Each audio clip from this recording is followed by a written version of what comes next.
সবাইকে স্বাগত জেলার সংবাদে। সাথে রয়েছে দোলা ডলরের। শুরুতেই জানাবো সংবাদ শিরোনাম। জাতীয় নির্বাচন এবং গণভোট হবে একই দিনে, জানালেন প্রধান উপদেষ্টা। জুলাই সনদের রাষ্ট্রপতির সই। নাশকতা ঠেকাতে সারা দেশে সতর্ক অবস্থানে আইন শৃঙ্খলা বাহিনী। বাসে আগুন দিয়ে আতঙ্ক তৈরির চেষ্টা। উত্তরের জেলা ঠাকুরগাঁওয়ে জাঁকিয়ে বসেছে শীত, তাপমাত্রা আরও কমার পূর্বাভাস আবহাওয়া অফিসের।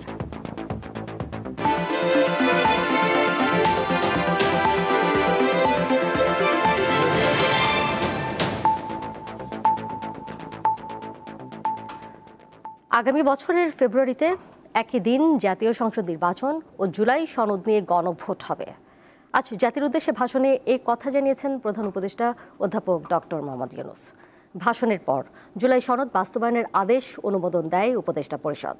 প্রধান উপদেষ্টার স্বাক্ষরের পর রাষ্ট্রপতি তা জারি করেছেন। প্রধান উপদেষ্টা অধ্যাপক ডক্টর মোহাম্মদ ইউনূসের সভাপতিত্বে বৃহস্পতিবার রাজধানীর তেজগাঁওয়ে প্রধান উপদেষ্টার কার্যালয়ে উপদেষ্টা পরিষদের বৈঠক হয়। এরপর জাতির উদ্দেশ্যে ভাষণ দেন প্রধান উপদেষ্টা। প্রিয় দেশবাসী, শিশু, কিশোর কিশোরী, ডক্টর ইউনূস জানান, জাতীয় সংসদ নির্বাচন ও গণভোট উৎসবমুখর পরিবেশে একই দিনে হবে। আগামী জাতীয় সংসদ নির্বাচনের দিনেই গণভোটের আয়োজন করা হবে।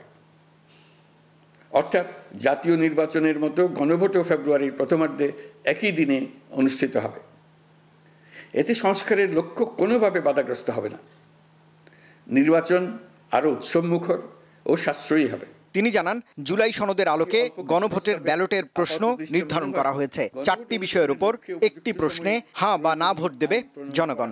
গণভোটের সংখ্যাগরিষ্ঠ ভোট হ্যাঁ সূচক হলে আগামী সংসদ নির্বাচনে নির্বাচিত প্রতিনিধি নিয়ে একটি সংবিধান সংস্কার পরিষদ গঠিত হবে।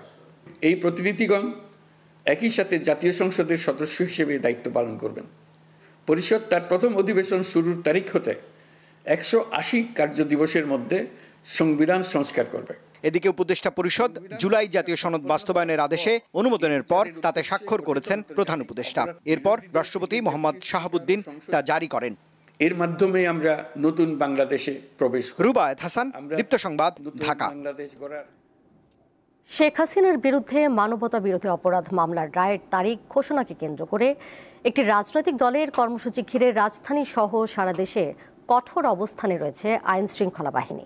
এই অবস্থায় বেশ কিছু স্থানে বাসে আগুন দেয়া এবং সড়ক অবরোধের চেষ্টা চালিয়েছে দুর্বৃত্তরা। এর প্রতিবাদে বিএনপি ও জামায়াতে ইসলামীর নেতাকর্মীরা নানা কর্মসূচি পালন করেছেন।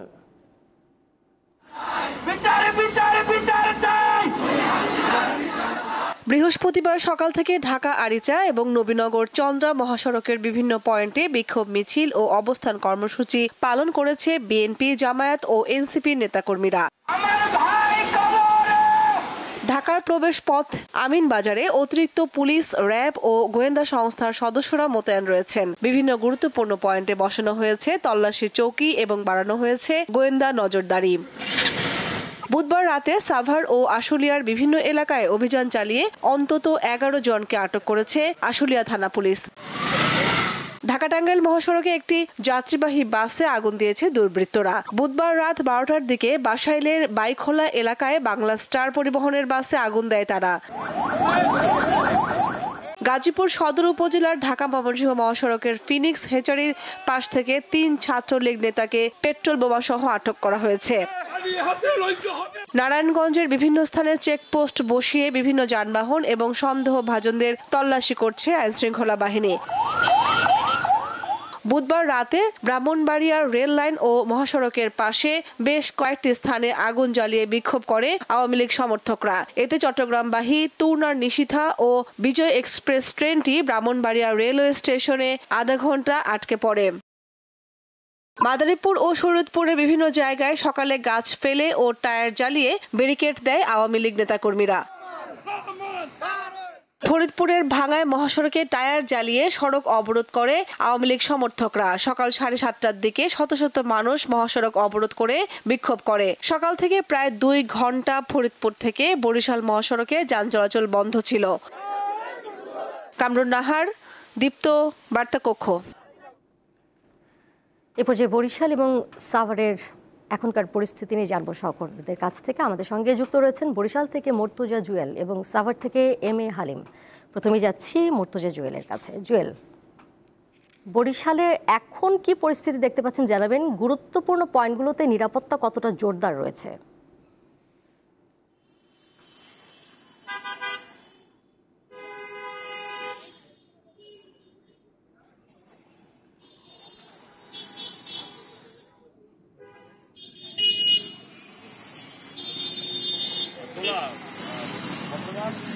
সরকার কর্তৃক ঘোষিত আওয়ামী লীগের যে আজকে লকডাউন কর্মসূচি ছিল এর কিন্তু কোনো প্রভাব পড়েনি বরিশাল জেলা এবং মহানগর সহ বিভাগের 6 জেলায়।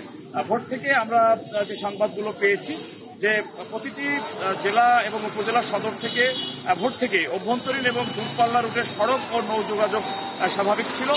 সরকারি বেসরকারি দপ্তর, ব্যাংকিং প্রতিষ্ঠান, শিক্ষা প্রতিষ্ঠান এগুলো প্রতিদিনের মতো স্বাভাবিক কার্যক্রম পরিচালনা করেছে। ভোর সকাল 10টা থেকে নগরীর সদর রোডে অশ্বিনী কুমার টাউন হলের সম্মুখে জেলা এবং মহানগর জামাত ইসলামের শতাধিক নেতাকর্মীরা অবস্থান কর্মসূচি পালন করে। এর আগে গতকাল গভীর রাত পর্যন্ত ছাত্র দলের নেতাকর্মীরা মোটরসাইকেল মহড়া দিয়ে মহানগরের বিভিন্ন সড়ক তারা প্রদক্ষিণ করে এই লকডাউন প্রতিবাদের কর্মসূচির অংশ হিসেবে। অপরদিকে আওয়ামী লীগের কোনো নেতাকর্মীকে আমরা মাঝে নামতে দেখিনি। তবে গতকাল রাত 1টার দিকে বরিশালের উজিরপুর উপজেলার পৌর বিএনপি কার্যালয়ে আগুন দেওয়ার চেষ্টা করে কিছু সংখ্যক লোকজন, তবে স্থানীয়রা সেই আগুন তাৎক্ষণিক নিভিয়ে ফেলে। অপরদিকে বরগুনা জেলা সদরে জুলাই স্মৃতি স্তম্ভ যে নির্মাণ করা হয়েছিল সেখানে কিন্তু পেট্রোল দিয়ে আগুন দিয়েছে এবং এমন একটি ভিডিও সামাজিক যোগাযোগ মাধ্যমে ছড়িয়ে পড়ে।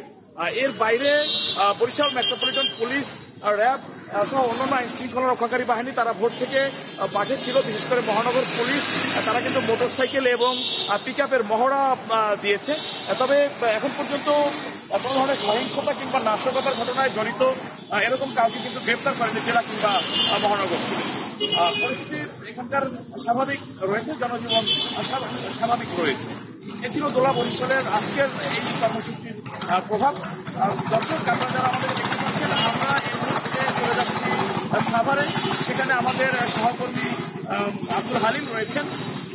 আমরা চলে যাচ্ছি সরাসরি তার কাছে। হালিম, আপনি আমাকে শুনতে পাচ্ছেন কি? যেমনটি বরিশালের চিত্র জানাচ্ছিলেন, আমি এই মুহূর্তে রয়েছি কিন্তু যেটি একেবারে সাভারের যেটি শিল্পাঞ্চল আশুলিয়ার যেটি বাইপাইল, সেই বাইপাইলের মোড়ে রয়েছি। আপনি জানেন যে এই বাইপাইলটি কিন্তু একেবারে উত্তরবঙ্গ থেকে যে যাত্রীগুলো এখানে আসে সেই যাত্রীগুলো কিন্তু এই রুটটি ব্যবহার করে। আমি সকাল থেকে এই সাভারের যেটি রাজধানীর প্রবেশমুখ সেই আমিনবাজারে ছিলাম। আমিনবাজার থেকে এই শিল্পাঞ্চল আশুলিয়া এখানে আসছি এবং এখানে বাইপাইলের যে এখানে চিত্র আমি দেখা যাচ্ছে, আপনি দেখতে পাচ্ছেন এই মুহূর্তে কিন্তু জাস্ট এই মুহূর্তে আপনারা দেখতে পাচ্ছেন একটি মিছিল এখান দিয়ে আসছে, যেটি বিএনপি এবং অঙ্গ সংগঠনের যেটি ব্যানারে তারা আসছেন, যেটি ধামসোনা ইউনিয়ন বিএনপি এবং অঙ্গ সংগঠন। তারা কিন্তু এই যে আওয়ামী লীগের যেটি ঘোষণা করেছে যেটি লকডাউন যেটি অনলাইনে, সেই তারই প্রতিবাদে তারা অবস্থান কর্মসূচি এবং তারা মিছিল করছেন। এমন চিত্রই কিন্তু আমরা আজকে সাভারে দেখতে পেয়েছি। বিএনপি, জামাত ইসলামী শিবির এবং এনসিপি নেতা কর্মীরা তারা কিন্তু সকাল থেকে মহাসড়কের বিভিন্ন স্থানে এরকম মোটরসাইকেল থেকে শুরু করে এবং বিভিন্ন পিকআপে তারা মিছিল করেছেন। এবং তাছাড়া আরেকটি বিষয় জানিয়ে রাখি যে এই যে পুলিশের যে বিশেষ অভিযান সাভার, আশুলিয়া এবং ধামরাই, এই 3টি থানাতে আমরা দেখতে পেয়েছি যে 20 জনের মতো আওয়ামী এবং অঙ্গ সংগঠনের যারা নেতাকর্মী রয়েছে তাদেরকে গ্রেপ্তার করেছে এবং তাদেরকে ইতিমধ্যেই কিন্তু তাদেরকে আদালতে প্রেরণ করা হয়েছে। এবং সব মিলিয়ে এই সাভার এবং আশুলিয়া এবং ধামরাইতে কিন্তু আমরা দেখতে পেয়েছি যে কোনো ধরনের নাশকতা এখনো আমরা চোখে পড়িনি এবং কোনো অপ্রীতিকর ঘটনা ঘটেনি। এবং যানবাহনের ক্ষেত্রে সকাল থেকে আমরা দেখতে পেয়েছি যদিও একটু এই যানবাহন কম ছিল, কিন্তু বেলা বাড়ার সাথে সাথে কিন্তু এই মুহূর্তে মহাসড়কগুলোতে কিন্তু একেবারে এই চিত্র পাল্টে গেছে এবং স্বাভাবিক যে জীবনযাত্রা সেগুলো কিন্তু আমরা লক্ষ্য করছি। সব মিলিয়ে এই সাভার এবং আশুলিয়া এবং ধামরাই কিন্তু আমরা স্বাভাবিক অবস্থা দেখতে পাচ্ছি। এই ছিল আমার কাছে সর্বশেষ। দোলা, জুয়েল এবং হালিম, আপনাদের দুজনকে অনেক ধন্যবাদ। সাভার এবং বরিশালের খবরাখবর জানছিলাম দুই সহকর্মীর কাছ থেকে। এবার কেওয়াই স্টিল চট্টগ্রাম সংবাদ।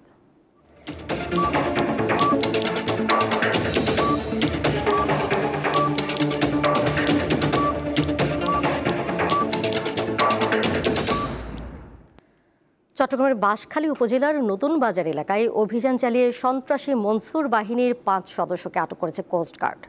এ সময় তাদের কাছ থেকে 3টি দেশীয় অস্ত্র ও বিপুল পরিমাণ অস্ত্র তৈরির সরঞ্জাম উদ্ধার করা হয়েছে। কোস্টগার্ড জানায়, বাঁশখালী থানা এলাকার কুখ্যাত সন্ত্রাসী মনসুর বাহিনী দীর্ঘদিন ধরে স্থানীয় জনসাধারণকে জিম্মি করে চাঁদাবাজি সহ অপরাধমূলক কর্মকাণ্ড চালিয়ে আসছিল। এতে স্থানীয়দের মধ্যে আতঙ্ক ছড়িয়ে পড়ে। গোপন সংবাদের ভিত্তিতে বুধবার গভীর রাত থেকে বৃহস্পতিবার সকাল পর্যন্ত কোস্টগার্ডের বিশেষ অভিযান চালানো হয়। অভিযানে আনুনয়ন চৌধুরী, আব্দুল কাদের, জিয়াউর রহমান, জসিমউদ্দিন ও সোহেলকে আটক করা হয়। হিমালয়ের কাছাকাছি হয় উত্তরের জেলা ঠাকুরগাঁওয়ে শীত শুরু হয় একটু আগে। এবছরও তার ব্যতিক্রম নয়। শীতের আগমনী বার্তা নিয়ে চারপাশ কুয়াশায় ঢাকা পড়তে শুরু করেছে, বইছে হিমেল হাওয়া। আবহাওয়া অফিস জানিয়েছে এ মাসে তাপমাত্রা আরও কমে শীতের প্রকোপ বাড়তে পারে। ঘাসের ডগায় ভোরের শিশির বিন্দু জানান দিচ্ছে ঋতু বদলের দিন এসেছে। প্রতি বছরের মতো এবারও অনেকটা আগে ভাগেই শীত শুরু হয়েছে উত্তরের জনপদ ঠাকুরগাঁয়ে। প্রায় প্রতিদিনই ঘন কুয়াশা আর হিমেল হাওয়ার প্রভাব পড়ছে জনজীবনে। শীত পড়া শুরু হয়েছে, আবার শীত পড়তেছে। সন্ধ্যা থেকেই কুয়াশা পড়তে আছে, পড়তে পড়তে ভোরবেলা বা এই 3টা থেকে এর কুয়াশার সংখ্যা আরো বেশি এবং সকাল 8টা পর্যন্ত এই কুয়াশাটা থাকে। শীতটা পরে বা শীত আমরা যেভাবে প্রত্যাশা করছি, এবার কেন একটু আগেই শীতটা আগমনী বার্তা নিয়ে এসেছে। স্থানীয়রা জানান সকাল 8টা পর্যন্ত মাঠ ঘাট শিশিরে ভেজে থাকে। শীতের কাপড় পরে বাইরে যেতে হচ্ছে স্থানীয়দের। তবে আগাম শীত ধান ও সবজির জন্য ভালো হলেও অতিরিক্ত ঠান্ডায় ফসলের ক্ষতির আশঙ্কা রয়েছে। এখানে নিম্নবিত্ত এবং দরিদ্র শ্রেণীর মানুষজনের জন্য শীতে কষ্ট না হয় আমরা শীত বস্ত্রের চাহিদা মিনিস্ট্রিগুলোতে আগেই পাঠিয়ে থাকি। এছাড়াও জেলা পরিষদের ফান্ড থেকে আমরা এই শীত মোকাবেলার জন্য প্রয়োজনীয় প্রস্তুতি নিয়েছি। আবহাওয়া কেন্দ্রের তথ্য মতে চলতি মাসে শীত আরও বাড়বে, কারণ এরই মধ্যে উত্তরের এই জেলার তাপমাত্রা কমতে শুরু করেছে। কামরুন নাহার, দীপ্ত, বার্তাকক্ষ। জনপ্রিয় কথা সাহিত্যিক হুমায়ুন আহমেদের ৭৭তম জন্মবার্ষিকী আজ। নুহাশপল্লীতে নানা আয়োজনে লেখককে স্মরণ করেন তার পরিবারের স্বজন ও শুভানুধ্যায়ীরা। সকালে লেখকের স্ত্রী মেহের আফরোজ শাওন, 2 ছেলে নিশাদ ও নিনিত হুমায়ুনের উপস্থিতিতে কবর জিয়ারত করেন। এ সময় হুমায়ুন আহমেদের শুভানুধ্যায়ী ও ভক্তরা উপস্থিত ছিলেন। লেখকের আত্মার শান্তি কামনায় প্রার্থনা করা হয়। সমাধিতে পুষ্পাঞ্জলি অর্পণের পর কাটা হয় কেক। রাতে নুহাশপল্লীতে 1077টি মোমবাতি প্রজ্বালন করা হয়। হুমায়ুন আহমেদের জন্ম 1948 সালের 13 নভেম্বর নেত্রকোনা জেলার মোহনগঞ্জে তার মাতামহের বাড়িতে।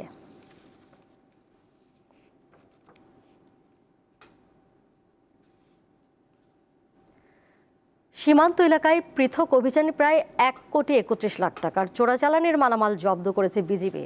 12 ও 13 নভেম্বর রাতে গোপন সংবাদের ভিত্তিতে সিলেট ব্যাটালিয়নের আওতাধীন বিভিন্ন সীমান্ত অঞ্চলে অভিযান পরিচালিত হয়।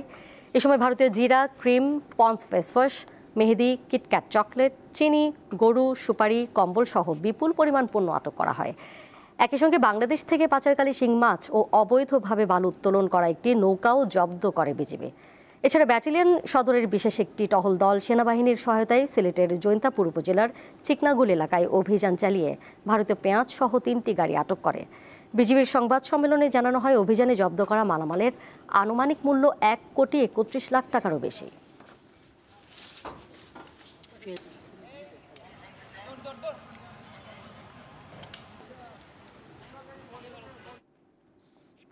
এর সাথে শেষ করব জেলার সংবাদ। যাবার আগে শিরোনামগুলো জানিয়ে দেবো আরও একবার।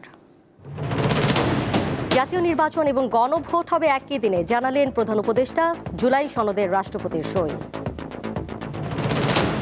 নাশকতা ঠেকাতে সারা দেশে সতর্ক অবস্থানে আইনশৃঙ্খলা বাহিনী। বাসে আগুন দিয়ে আতঙ্ক তৈরির চেষ্টা। উত্তরের জেলা ঠাকুরগাঁওয়ে জাঁকিয়ে বসেছে শীত, তাপমাত্রা আরও কমার পূর্বাভাস আবহাওয়া অফিসের।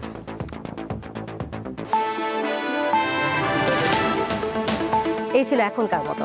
এরপর আমন্ত্রণ রইল দীপ্ত স্পোর্টসে। সাথে থাকার জন্য সবাইকে ধন্যবাদ।